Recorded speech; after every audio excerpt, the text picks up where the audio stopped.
네, 오늘 말씀 본문은요. 마태복음 12장 15절에서 21절입니다.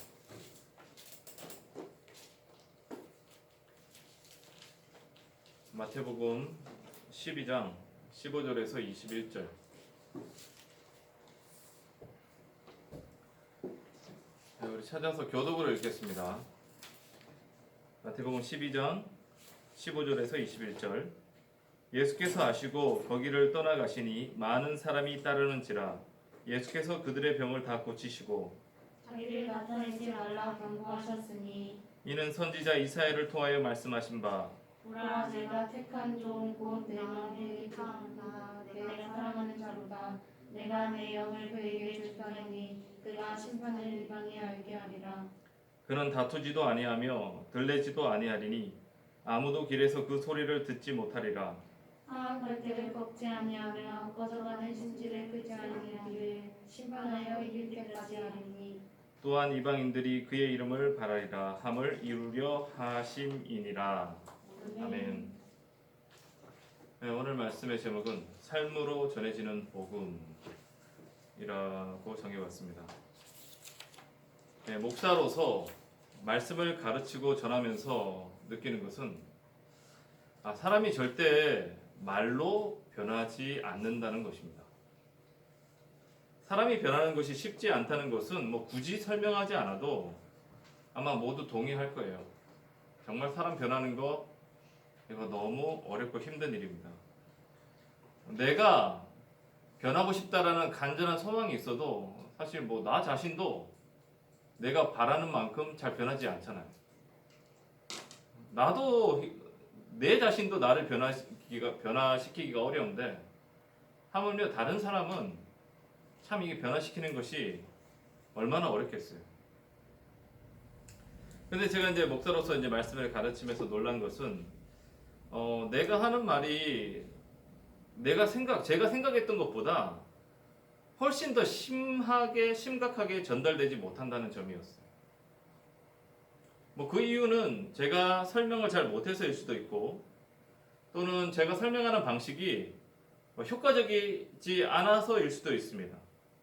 아니면 듣는 사람들의 문제일 수도 있겠지요. 하지만 어떤 이유에서건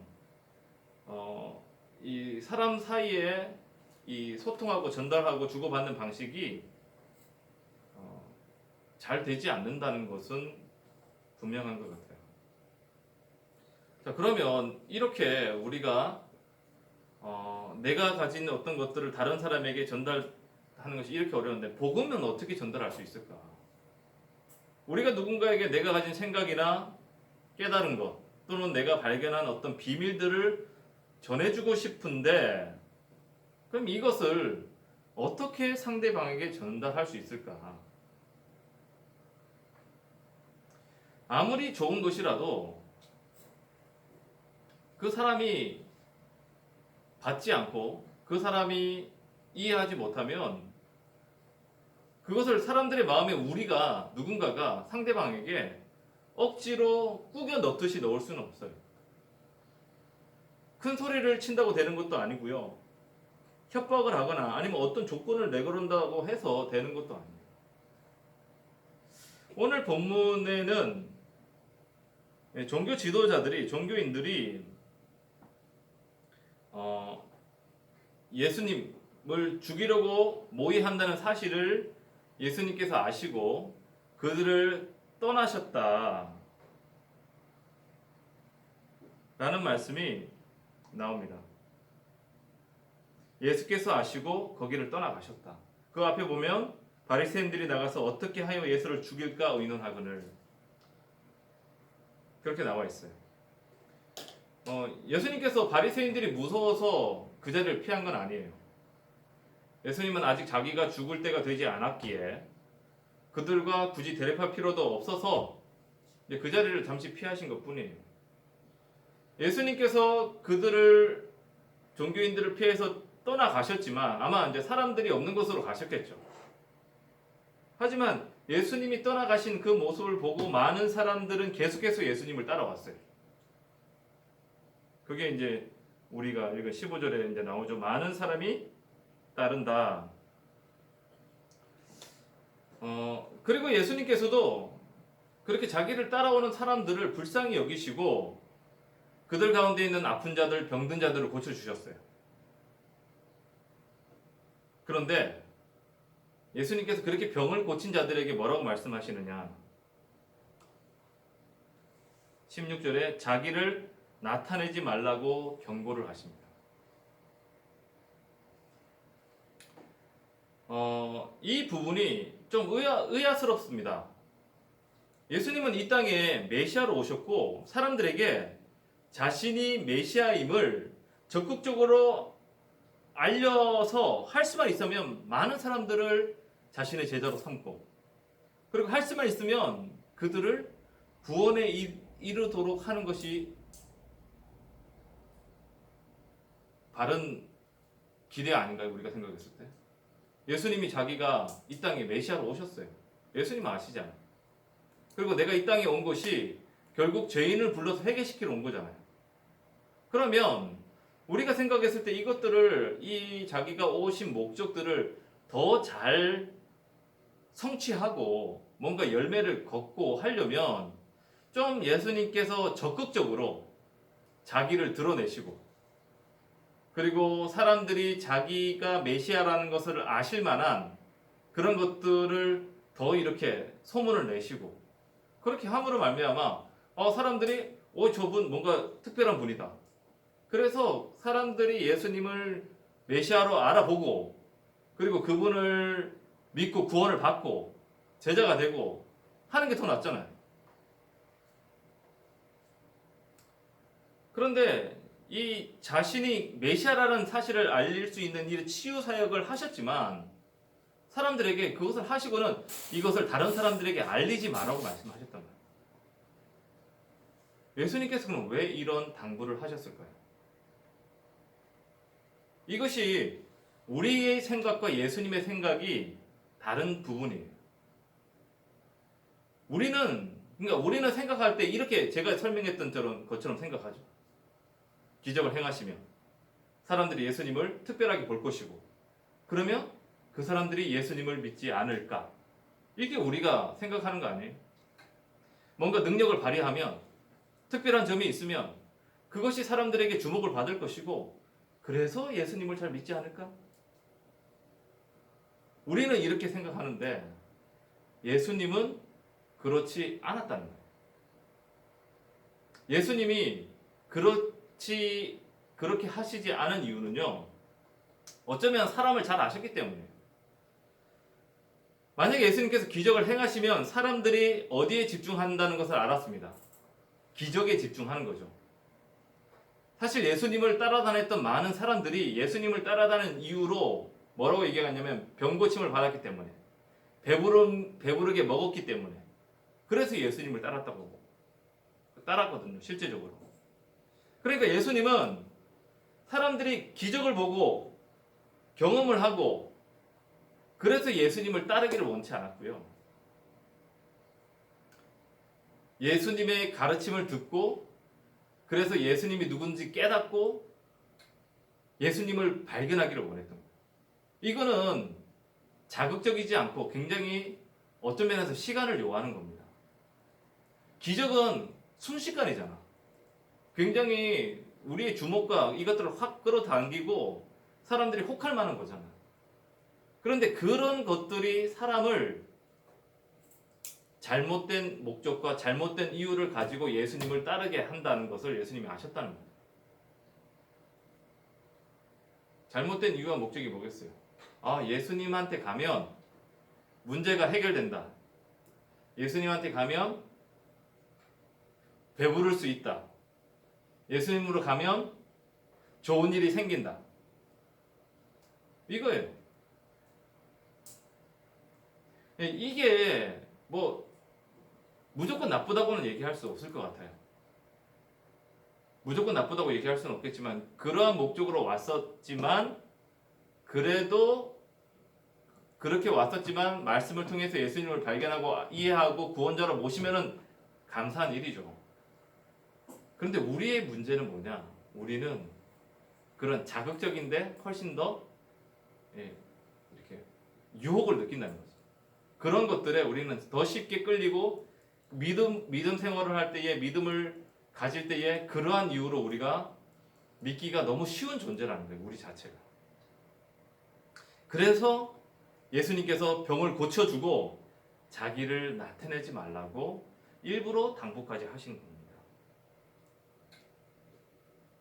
기적을 추구하는 사람들의 그 추종이 도리어 예수님께서 가르치는 그 사역을 방해하고 그 사람들로 하여금 이 땅에 이루어질 지상 왕국에 대한 소망을 갖고 살게 한다는 거예요. 지상 왕국에 대한 소망. 무슨 말이냐? 이 땅에서 잘 먹고 잘 사는 것. 이 땅에서 자유를 누리는 것. 이 땅에서 해방되는 것. 거기에 대한 소망만을 부추긴다는 거지. 그게 아니고 하나님의 나라, 내 영혼이 거듭나는 것, 죄가 해결되는 것. 이것에 대한 가치를 놓쳐버리고 이 땅에 이루어질 세상에 대한 것만 추구하게 만든다는 거예요. 그래서 예수님께서 사람들에게 자기를 나타내지 말라라고 말씀하셨다는 거예요. 자, 그리고 이어지는 구절들에서 마태는 이러한 예수님의 모습이 이사야가 메시아에 대해 예언한 것의 성취라고 말합니다. 이제 그것이 이제 18절부터 21절에 이사야서 42장 말씀을 인용한 말씀이 나오거든요. 18절부터 21절 보면 보라 내가 택한 종 곧 내 마음에 기뻐하는 바 내가 사랑하는 자로다. 내가 내 영을 그에게 줄 터이니 그가 심판을 이방에 알게 하리라. 그는 다투지도 아니하며 들레지도 아니하리니 아무도 길에서 그 소리를 듣지 못하리라. 상한 갈대를 꺾지 아니하며 꺼져가는 심지를 끄지 아니하기를 심판하여 이길 때까지 하리니 또한 이방인들이 그의 이름을 바라리라. 자, 여기 보면 이제 메시아에 대한 모습을 여기서 이사야가 그 예언을 했는데 그분이 어떻게 나오냐면 19절에 그는 다투지도 아니하며 들레지도 아니하리니 아무도 길에서 그 소리를 듣지 못하리라. 메시아가 오시는데 그분이 와서 누군가 싸우는 것도 아니고 들레지도 않는다는 말은요. 들레다는 것은 무슨 말이냐면 외쳐서 말하는 거예요. 소리쳐서 말하는 거예요. 근데 그분은 다투지도 않고 길에서 소리치지도 않을 것이다. 그래서 아무도 길에서 그 소리를 듣지 못할 것이다. 이렇게 얘기하고 있어요. 메시아가 오시는데 그분은 이렇게 오신다. 그러니까 하나님의 택한 적은 싸우거나 소리쳐서 사람들로 하여금 자신을 주목하게 하지 않겠다는 말이에요. 그러면 도대체 어떻게 그분이 메시아이심을 구원자이심을 사람들에게 알게 하느냐? PR도 아니하고 자기 홍보도 안 하는데 사람들이 그 사람이 얼마나 훌륭한 사람인지 얼마나 좋은 사람인지 어떻게 아냔 말이에요. 그 방법이 20절에 나와요. 그분이 오셔서 하시는 자기가 메시아이심을 이렇게 드러내는 방법 20절에 상한 갈대를 꺾지 아니하며 꺼져가는 심지를 끄지 아니하기를 심판하여 이길 때까지 하신다. 예수님께서 이 땅에 하나님의 나라를 선포하고 하나님의 나라를 이루는 방법으로 택하신 것은 싸우거나 크게 소리 지르거나 사람들에게 막 드러나도록 하는 것이 아니라 온유함과 겸손함과 인내하는 모습을 통해서 자신이 메시아이심을 드러낸다는 거예요. 예수님은 사랑과 긍휼의 마음으로 상한 갈대와 같은 연약하고 보잘것없는 사람들을 대하셨고 죄인들의 친구가 되어주셨고 병든 자를 볼 때마다 그리고 백성들이 지도자가 없어서 이리저리 헤매는 어디로 가야 될지 몰라서 소망 없어서 아무런 희망 없이 살아가는 그런 사람들을 볼 때마다 예수님께서는 마음에 민망히 여기셨고 그들을 불쌍히 여기셨어요. 그리고 그분은 꺼져가는 등불과 같은 아무런 소망도 없는 사람들을 포기하지 않으시고 끝까지 인내를 하셨다. 이것이 메시아가 자기가 메시아임을 드러내는 방법이었단 말이에요. 여러분 오늘날도 복음이 전달되는 방법도 이와 같은 방식이어야 합니다. 우리가 아는 것처럼 한국 교회는 그 전에는 수많은 전도 활동을 통해서 세력을 확장했습니다.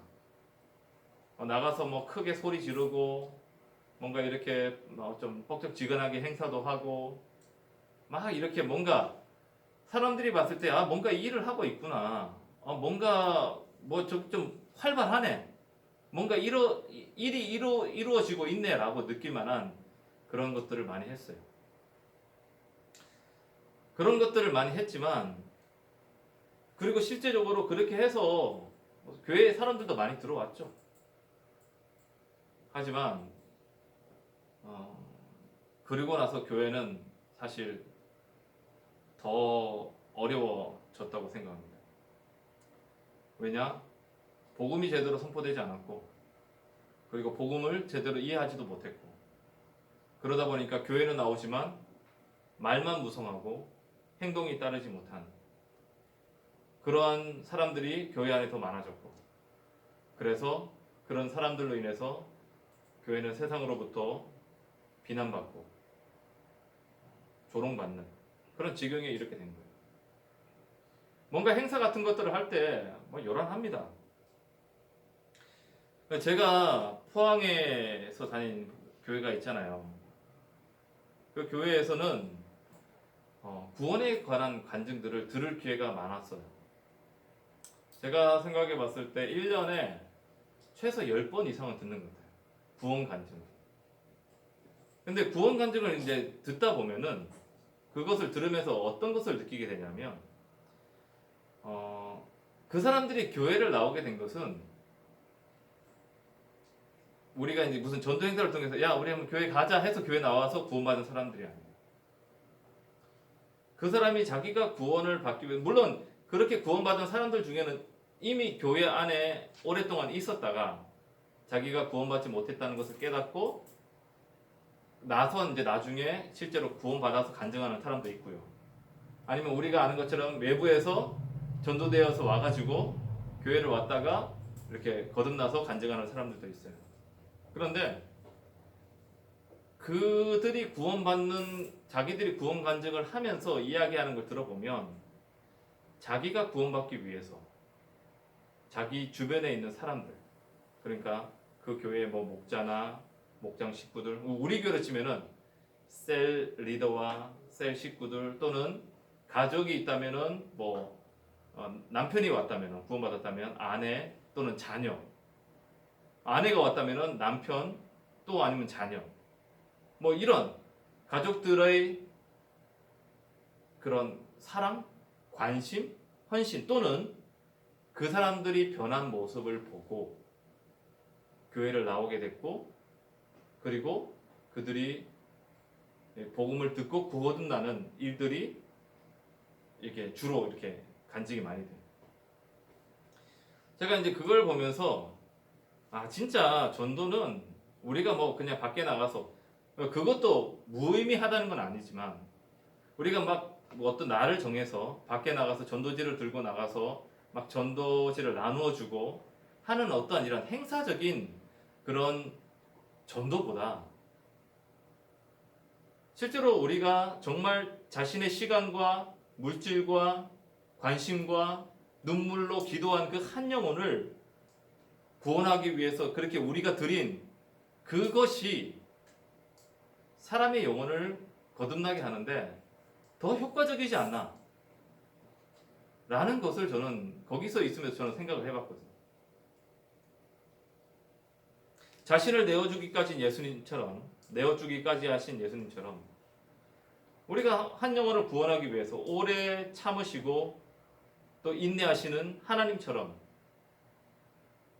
우리 성도들을 통해서 보여지는 그런 모습 오래 참는 것 긍휼함과 사랑과 헌신 하나님의 사랑을 우리가 이야기를 하는데 그 하나님의 사랑을 내가 받았다고 얘기를 하는데 정작 우리를 통해서는 그 사랑이 어떤 것인지는 전혀 경험할 수 없는 것이 아니라 정말 한 영혼이 거듭나기 위해서, 구원받기 위해서 사실 우리를 통해 그 사랑이 그리고 우리의 변화된 모습이 드러나야 되지 않는가.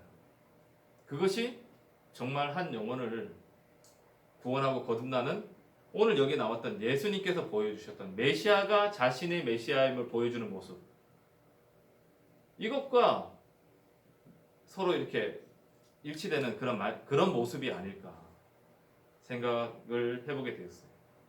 그리고 과연 우리는 어떻게 전도를 하고 있는가? 아니, 우리에게는 정말 예수님과 같은 이런 마음이 과연 우리에게 있을까? 그리고 그들은 그렇게 해서 영혼이 새로 태어나면 그들을 정말 어린아이를 키우듯이, 갓난아기에게 손이 많이 필요하잖아요. 그 아이들 키우고 돌보기 위해서 또 수많은 헌신과 애씀이 있어야 되는데 그런 것들을 감당하더라는 거죠. 이것이 예수님께서 우리에게 자신을 드러내시는 방법이었다는 거예요. 오늘 말씀에 예수님이 자기가 메시아심을 드러내는 방법이 소리쳐서 뭔가 멋진 모습으로 사람들에게 자기를 드러낸 것이 아니라 항상 긍휼과 사랑과 그 불쌍히 여기는 마음으로 사람들을 대하셨고, 그 사람들이 예수님을 믿었더란 말이에요. 다 죄인이고 죄인과 세리들 이런 사람들이었잖아요. 막달라 마리아도 그랬고 뭐 제자들도 마찬가지죠. 복음은 말로 전해지는 것이 아니라 예수님처럼 삶으로 전해지는 것이에요. 복음은 진정성 있는 삶으로 전해지고 오래도록 인내함으로 열매를 얻게 됩니다.